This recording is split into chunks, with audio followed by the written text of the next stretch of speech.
Toute la création t'adore. Que le Seigneur vous bénisse. Alors, nous allons commencer maintenant proprement dit. Nous allons commencer.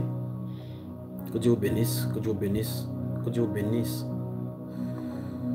J'espère que le son est bon.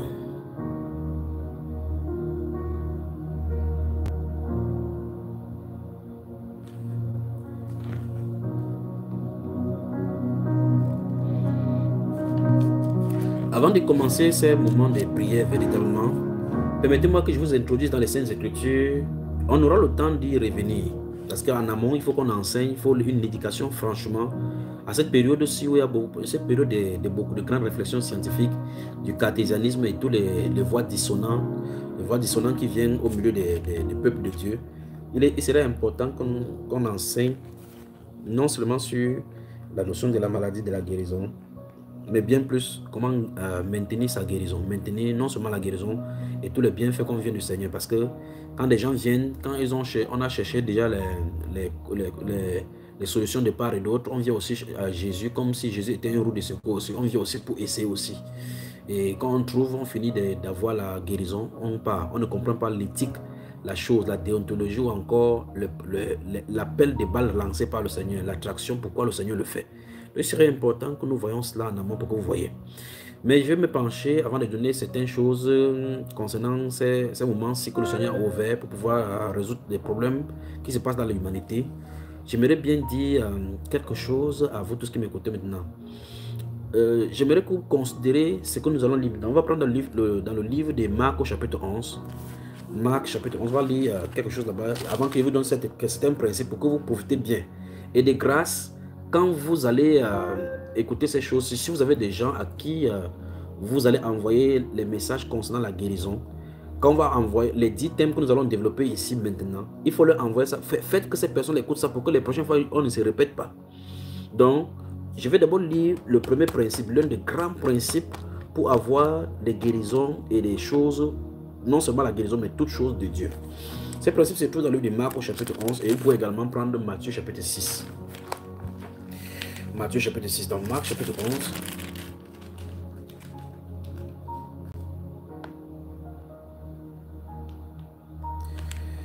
Que Dieu vous bénisse, que Dieu vous bénisse. Marc chapitre 11.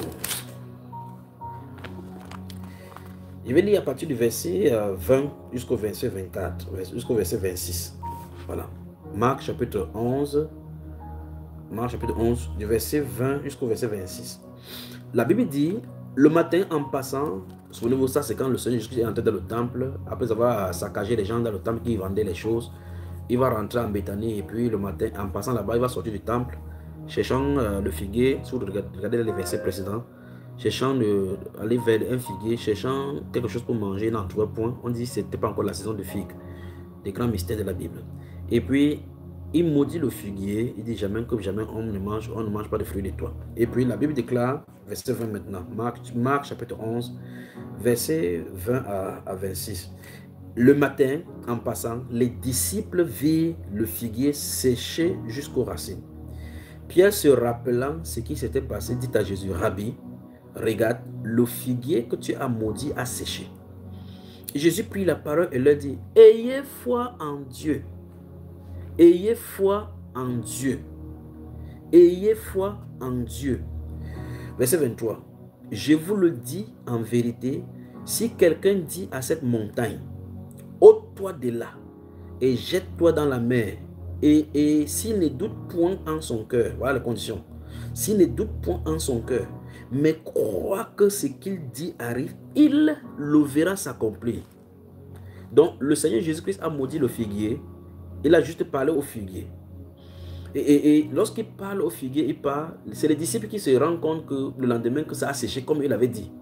Et le Seigneur Jésus, donc, lui, ça ne surprend pas en fin de compte, il voulait leur donner un enseignement. L'enseignement qu'il leur donne, c'est qu'en fin de compte, la parole prononcée, venant d'un cœur qui est plein de foi en lui, permettra que la foi activée par la parole parlée puisse manifester ce qu'on a dit. Donc le Seigneur dit, verset 23 encore, regardez, je vous le dis en vérité, si quelqu'un dit, il n'a pas dit si un pasteur, gardez-vous à l'esprit ici, si quelqu'un dit, Si pasteur, si telle personne dit non, non, non. Si quelqu'un dit à cette montagne, vous pouvez effacer la montagne là-bas maintenant. Et c'est pour cela que j'aime la Bible. Parce que si la Bible avait dit ici, si quelqu'un dit à ces fibrons, alors vous allez vouloir chercher le passage maintenant pour le sida, passage maintenant pour les maux de tête, passage pour les migraines, passage pour les glaucomes, passage pour les myomes, ainsi de suite. Alors, soyez concentrés sur ce passage, c'est le verset 23 du chapitre 11 de Marc. Il dit, je vous le dis en vérité, si quelqu'un dit à cette montagne, ôte-toi de là et jette-toi dans la mer, et s'il ne doute point dans son cœur. Donc quand vous allez dire quelque chose de la bouche, le Seigneur Jésus veut nous faire comprendre que ce que vous dites de la bouche ne doit pas être contraire à ce qui est dans le cœur. C'est le principe donc de la vie de foi là-bas. Vous allez voir, quelqu'un va confesser que j'ai ma guérison, mais il garde à l'extérieur, il garde le remède. Vous allez quelqu'un dit, ok, il va pleuvoir, je sors, je prie Dieu maintenant, il ne doit pas pleuvoir, mais en sortant, il prend le parapluie. Le parapluie annule la foi qu'il dit qu'il a. Alors, il dit ici, si quelqu'un dit à cette montagne qu'il ne doute pas dans son cœur, donc nous voyons la bouche qui parle et le cœur qui garde la même direction que la bouche. Donc la bouche et le cœur doivent être en accord. Si votre cœur n'est pas stable, alors vous devez dire au Seigneur de stabiliser votre cœur, que votre esprit soit libre pour avoir la gouvernance de l'Esprit de Dieu, pour pouvoir manifester la guérison. Et ce n'est pas seulement la guérison, c'est toute chose que vous demandez à Dieu. Parce qu'il a dit, si quelqu'un dit à cette montagne, le mot cette montagne qui est mis ici, c'est parce que le Seigneur savait effectivement qu'on aurait beaucoup de montagnes qui sont les challenges dans nos vies. Parce qu'en fin de compte, personne, depuis qu'il a dit cela, aucun être humain, même pas lui, n'a jamais transporté les montagnes. Donc forcément, il a de parler des difficultés. Gardez voir l'esprit au chapitre 3, quand Jean-Baptiste va venir, il va dire que toute montagne, que toute colline élevée soit rabaissée. C'est-à-dire que tous les obstacles qui étaient dans le cœur des gens, dans les vies des gens, qui pour empêcher les gens de servir Dieu comme ça devait être nivelé par la prédication de la repentance pour que la route du Seigneur soit préparée, c'est-à-dire que pour que le message du Seigneur soit clair et entre dans le cœur. Parce que les montagnes, les véritables montagnes se trouvent dans le cœur, dans les vies des gens. Ça se trouve, si on ouvre le cœur, on met ça en grandeur nature, vous allez fuir par rapport à tout ce qui est dedans.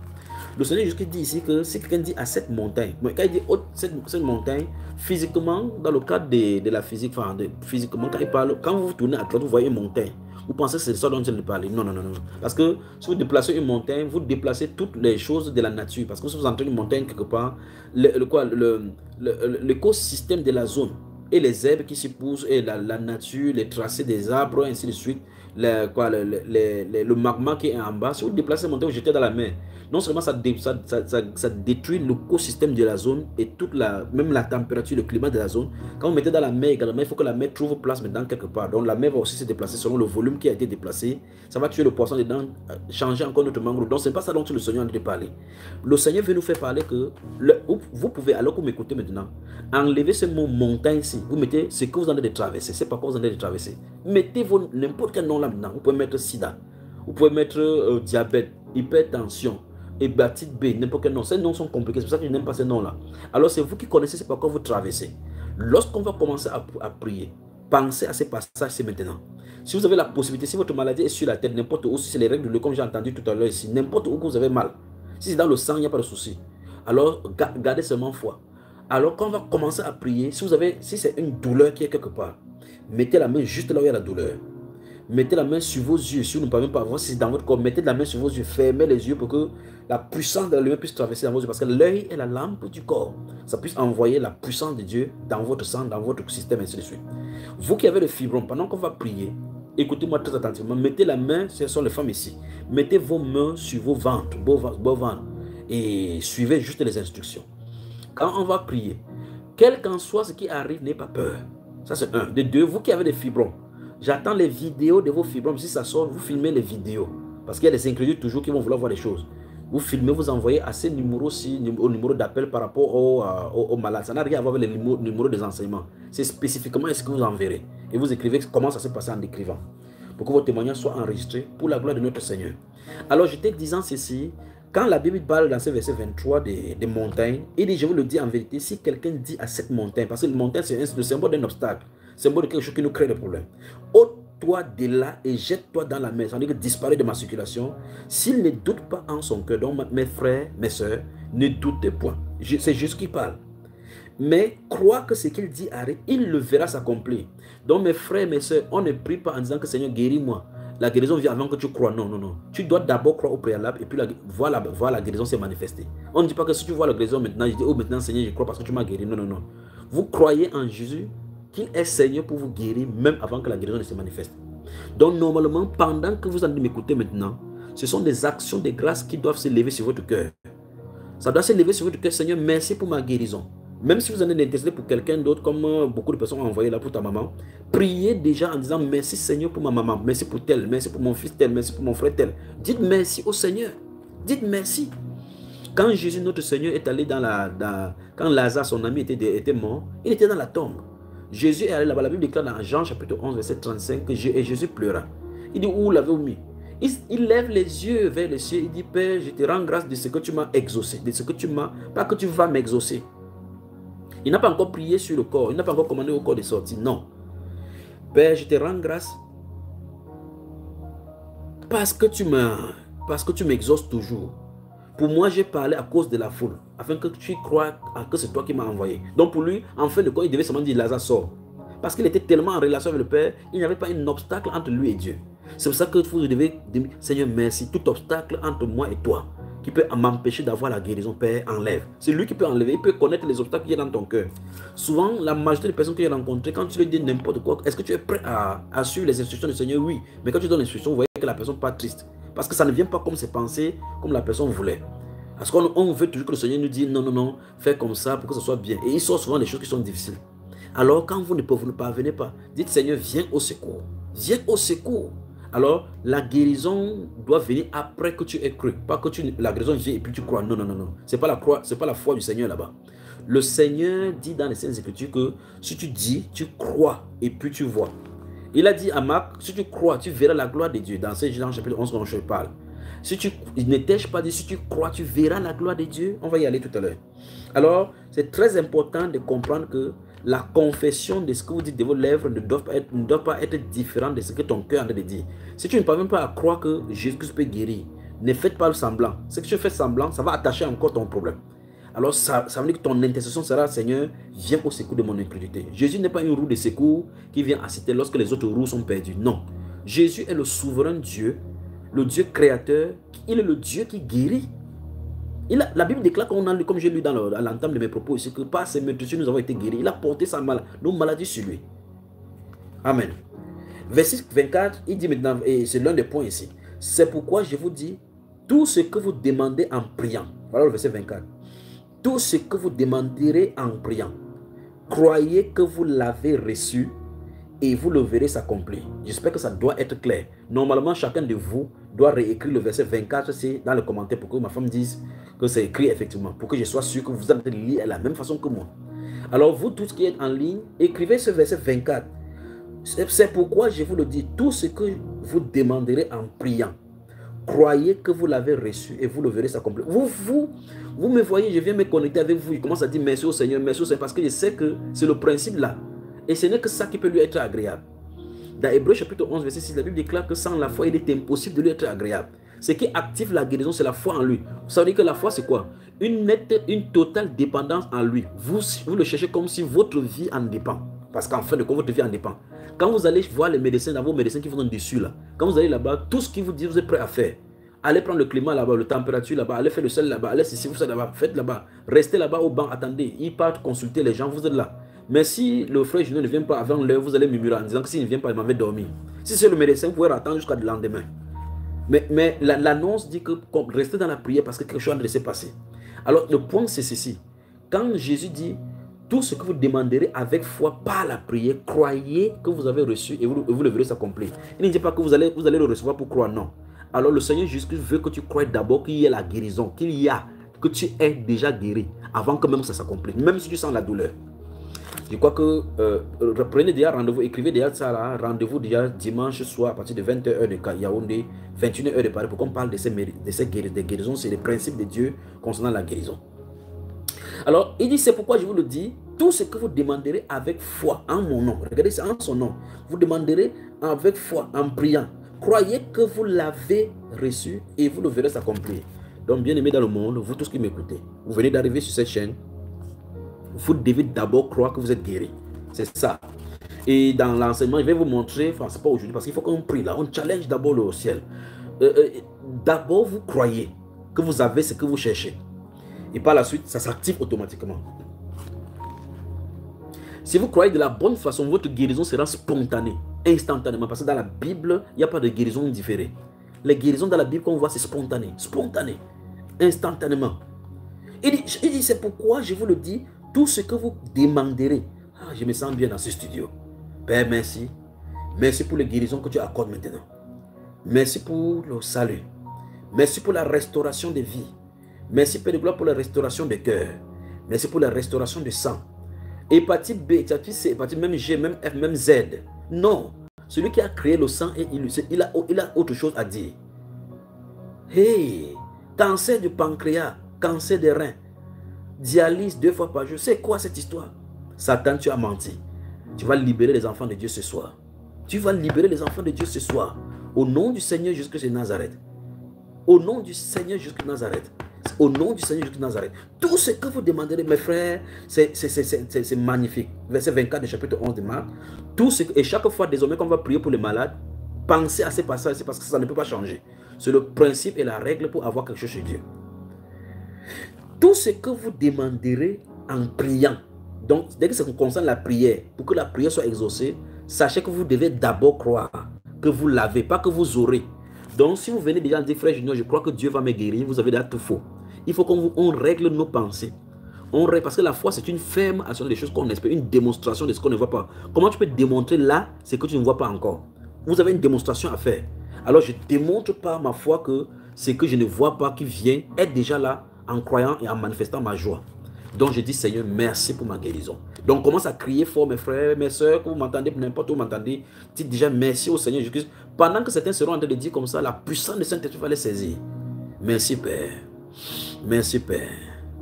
Merci Père. Merci Père. C'est pourquoi je vous dis, tout ce que le verset est tellement beau. C'est pourquoi je vous dis, tout ce que vous demanderez en priant, croyez que vous l'avez reçu. C'est le principe fondamental pour avoir n'importe quoi de Dieu ici. Donc, je vais rester seulement sur ce passage parce qu'il va aller n'importe où dans la Bible. Ça va nous permettre, ça ne va pas nous permettre. On a déjà un retard ici. Il est déjà 1h05 en France. Et là, nous sommes à minuit et 5 minutes ici. Il y a des gens qui vont aller à l'école, d'autres qui vont se lever pour arranger les enfants pour aller à l'école. Mon épouse, nous avons 5 enfants ici. C'est pas évident. Et donc, il dit ici, c'est pourquoi je vous dis, tout ce que vous demanderez en priant, croyez que vous l'avez reçu et vous le verrez s'accomplir. Alors, je pose la question à l'audience ce soir. Cette nuit, je pose la question à l'audience ce soir. Qu'est-ce que ce passage vous dit? Est-ce que vous comprenez? Souvenez-vous encore une fois de plus, je n'ai rien à voir avec la guérison. Je suis juste son ambassadeur. C'est à vous de savoir. Alors, remarquez bien qu'en fin de compte, même c'est quand il vous demande d'envoyer vos mails haut là-bas, en fin de compte, on n'a même pas besoin de cela. Vous pouvez avoir votre... Je viens juste seulement lire la Bible, on prie pour vous, vous connaissez la maladie que vous traversez. Après, vous priez, vous envoyez vos témoignages que j'avais telle chose avec les preuves. Mais comme cette génération-ci a besoin de preuves, c'est pour ça que nous demandons ces choses-là. Pour que vous nous montrez clairement que vous avez des petites bêtises, Dieu a changé votre sang. Et votre sang, vous avez maintenant le groupe CCNC, il n'y a pas de traces dans votre sang. Vous avez le sida dans votre sang. Dieu a détruit cela et vous avez maintenant le sang qui est normal. Le Seigneur Jésus a la puissance. Sa puissance ne se discute même pas. Dans Colossiens chapitre 2, verset 10, la Bible déclare que vous avez tout pleinement à lui. Vous avez tout pleinement à lui. Quand on dit tout, c'est vraiment tout. Donc c'est que toi tu cherches. Il n'y a pas de mot impossible pour Dieu. Ça ne se trouve pas dans son vocabulaire. Il n'y a pas de mot je ne peux pas. Il n'y en a pas ça dans le vocabulaire de Dieu. Il n'y en a pas le mot je ne veux pas ou je ne peux pas dans le vocabulaire de Dieu. Vous voyez, c'est jusqu'où pouvons-nous croire qu'il a déjà accompli. Parce que ce que nous sommes en train de faire ce soir, c'est entrer dans la dimension des bénédictions spirituelles que Dieu a obtenues pour nous. Le Seigneur, sachant que nous vivrons dans une époque où les hommes vont pervertir les choses sur la terre, a d'avance disposé les solutions pour nous. Alors, la fréquence de la guérison vibre depuis la croix de Golgotha depuis 2000 ans, en parcourant la terre comme des ondes pour chercher des corps malades.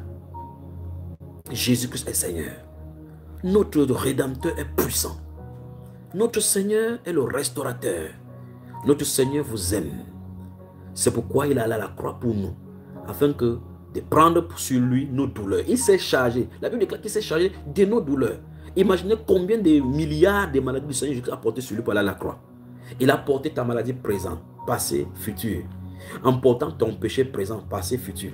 Il a porté pour tes arrière-grands-parents, pour tout le monde, sur la terre, avant même qu'on ne naisse sur la terre. Vous voyez cela? Toutes ces générations, c'est nous tous qui sommes sur la terre, il n'y a personne qui a vu Jésus. Donc définitivement, il a porté la maladie de tous ceux qui sont sur la terre. S'il y en a 8 milliards d'êtres humains sur la terre actuellement, Jésus a porté pour les 8 milliards.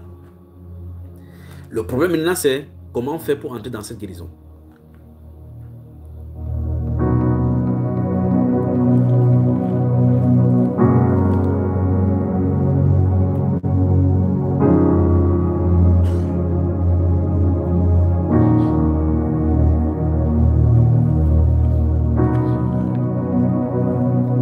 Est-ce que vous pouvez donc croire, parce que le Seigneur Jésus dit que les conditions pour lui, c'est que vous croyez, que vous avez reçu et vous le verrez s'accomplir. Pour pouvoir le voir s'accomplir, vous devez d'abord préalable croire. Est-ce que mes frères, est-ce que vous croyez à ce que le Seigneur Jésus a fait pour vous? Est-ce que vous croyez? Je ne parle pas d'avoir l'accès mental que la Bible dit qu'il est mort à la croix pour nous. Non, non, non, non. Ton cœur doit s'accrocher à ce que Christ a fait, même si on veut vous couper le cou. C'est pour ça qu'on pouvait taper sur les disciples. Ils ne changent pas de confession parce qu'ils savaient que le Seigneur a été là. Le Seigneur Jésus-Christ n'a pas changé, je vous le dis. La Bible déclare qu'après la mort à la croix, vient la période de la gloire. Et il a dit qu'il vous est avantageux que je m'en vais, car je ne m'en vais pas, le consolateur ne viendra pas. C'est l'heure du mouvement, l'heure du glorieux consolateur, le Saint-Esprit, qui peut agir n'importe où, maintenant, à cet instant-ci. À différents endroits dans le monde, vous êtes repartis dans toute la terre maintenant en train de m'écouter. Écoutez cette voix. Et il a ordonné cette émission, c'est pour toucher les gens. Et partout dans le monde, parce qu'il peut le faire instantanément pour tout le monde. Alors, jusqu'où pouvez-vous croire? Tout ce qu'il essaie de faire, c'est d'activer ce qui est en vous pour que vous soyez connectés à lui. Peuple de Dieu, je pose la question. Est-ce que vous pouvez croire que vous êtes guéri maintenant alors que vous n'avez même pas encore, vous ressentez les douleurs et les symptômes? Vous pouvez croire ça? Vous pouvez croire que le sida, que les autres personnes en meurent ou n'importe quelle maladie que les autres en meurent, comme l'autre a dit que j'en tremble, j'ai paniqué, que maintenant je ne panique pas parce que mon Rédempteur est vivant. La Bible déclare que ni la mort, ni la vie, ni aucune créature, ni la hauteur, ni le profondeur ne peut nous séparer de l'amour de Dieu manifesté en Christ. Il dit quand nous étions encore des pécheurs, Christ autant marqué et mort pour nous. Comment ne nous donnera-t-il pas maintenant toute chose, maintenant que nous sommes réconciliés avec lui? Donc maintenant on est réconcilié avec le Seigneur Jésus. J'espère bien que tous vous êtes réconciliés. Si vous êtes réconciliés avec le Seigneur Jésus-Christ, alors vous êtes en bonne position, vous êtes un enfant, vous êtes à la maison, vous pouvez tuer la brebis, manger, ça vous dit, c'est pour vous. La guérison est pour les créatures du Seigneur Jésus pour qui il est à la croix. À combien faire raison non, pour ses enfants? Ce n'est pas la volonté de Dieu que vous soyez malade. Voilà la bonne nouvelle. La bonne nouvelle, c'est que ce n'est pas la volonté de Dieu que vous soyez malade. C'est la volonté parfaite, c'est que vous soyez guéri. Parce qu'il est le Dieu qui guérit. Voilà donc cela. Alors, je pose donc la question. Est-ce que ce soir, vous croyez que vous êtes guéri? Là est la situation.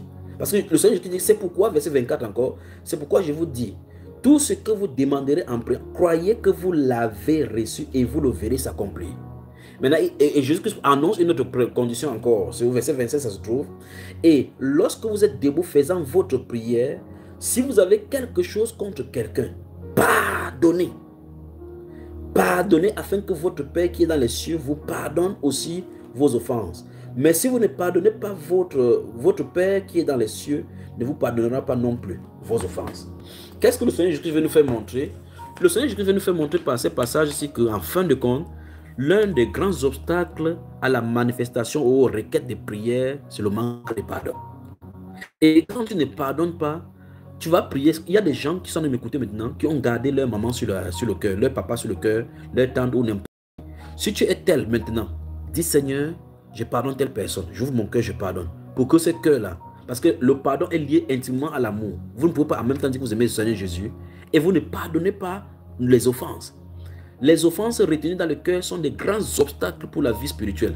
Et même, ça va jusqu'à tuer même et donner la majorité des maladies que vous expérimentez, vous dis-je maintenant. Je vous le dis au nom de Jésus, vient du manque de pardon. La majorité des maladies.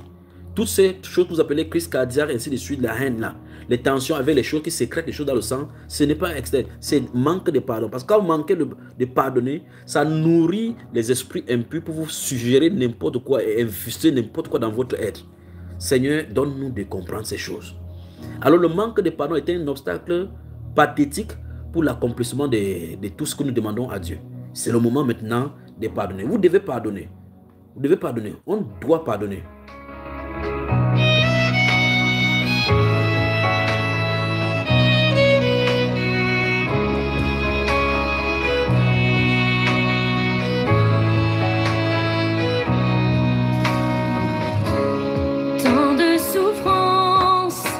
j'ai dû endurer toute cette violence qui m'a dévasté.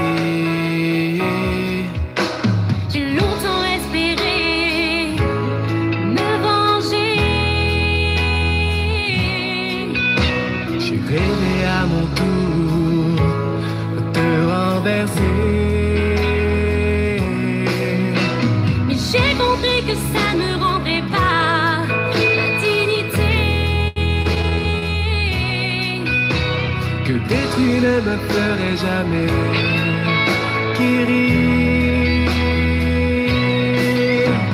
C'est moyen de m'en sortir, c'est d'oublier. Oublier tout le mal que tu m'as fait.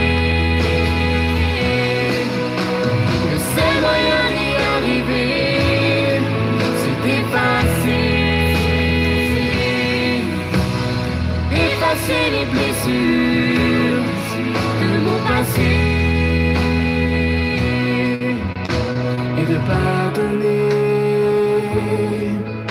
et de pardonner,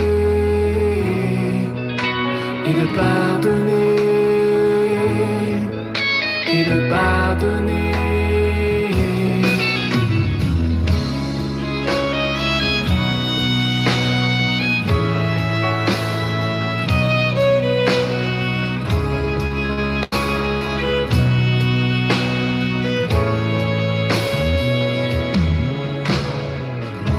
Se sentir trahi, anéanti.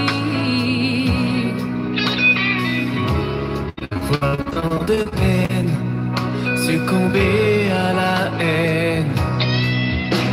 J'ai cru que la douleur me rendrait forte. J'ai construit une muraille autour de moi. Mais je me suis enfermée sans aucune porte, jusqu'à étouffer à vouloir tout cacher. Le seul moyen de m'en sortir, c'est d'oublier. Oublier tout le mal que tu m'as fait.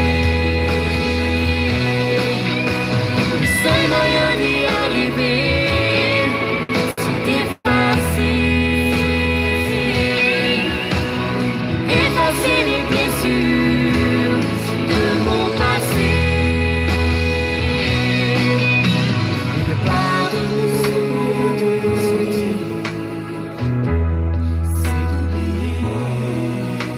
Et de pardonner. Merci, Grâce Chavda. Tu sais mettre les ingrédients à tout ce que je dis ici. Que Dieu te bénisse. Que Dieu te bénisse vraiment. Que Dieu te bénisse. Que Dieu te bénisse. Que Dieu te bénisse. Alors, mes soeurs, mes frères, je tente de le dire avant que nous entrons dans cette transition. On doit pardonner. Le pardon est donc la clé, non seulement pour la guérison. Je précise guérison parce que dans cette, là où nous nous trouvons dans la science spécifiquement de guérison.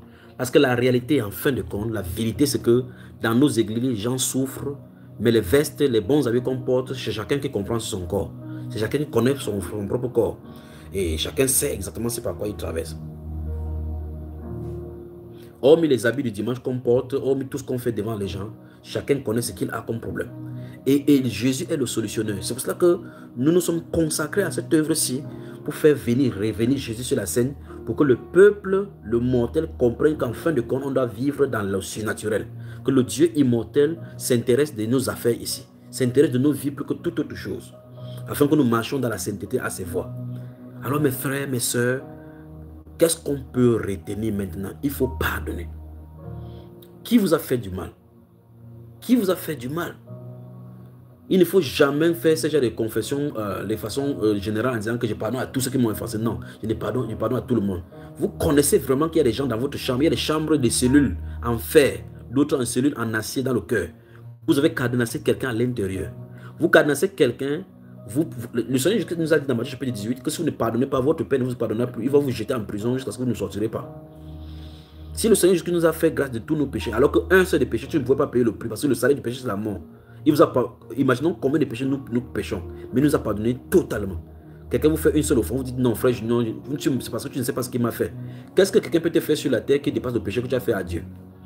Alors le Seigneur Jésus a pardonné à la croix, il a pardonné sans même demander demander de compte. Soyez spécifique dans vos repentances. Si c'est Marcel qui t'a fait du mal, et que tu avais dit, Marcel, si c'est terminé avec ce Marcel, dites Marcel, Seigneur, je pardonne à Marcel, je pardonne à Josiane, je pardonne à Gaël, je pardonne à Shalom, je pardonne à Philomène, je pardonne à celle-ci, je pardonne à telle personne.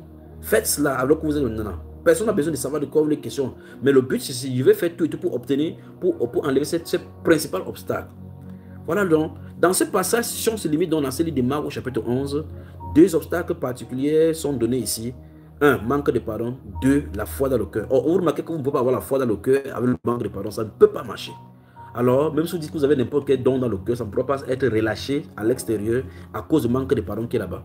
Parce que le manque de pardon prend la place de l'amour qui était là-bas.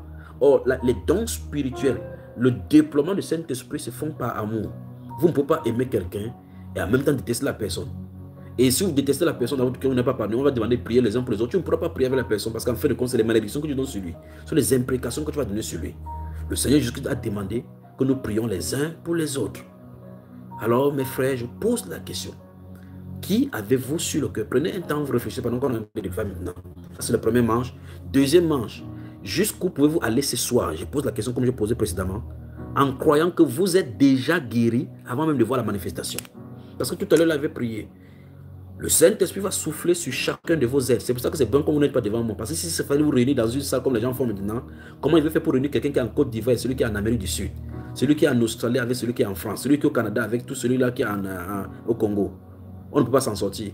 Merci au glorieux Saint-Esprit qui est à partout et en tous. Qui est près de tous ceux qui invoquent de tout le cœur avec sincérité. Seigneur, nous te rendons grâce pour le glorieux Saint-Esprit que tu nous as donné qui fait l'œuvre. Alors, mes frères, réfléchissez bien. Pensez-y maintenant, passez votre cœur maintenant, fouillez vos champs, tournez, regardez qui vous n'avez pas pardonné et pardonnez. Prenez quelques secondes et on revient.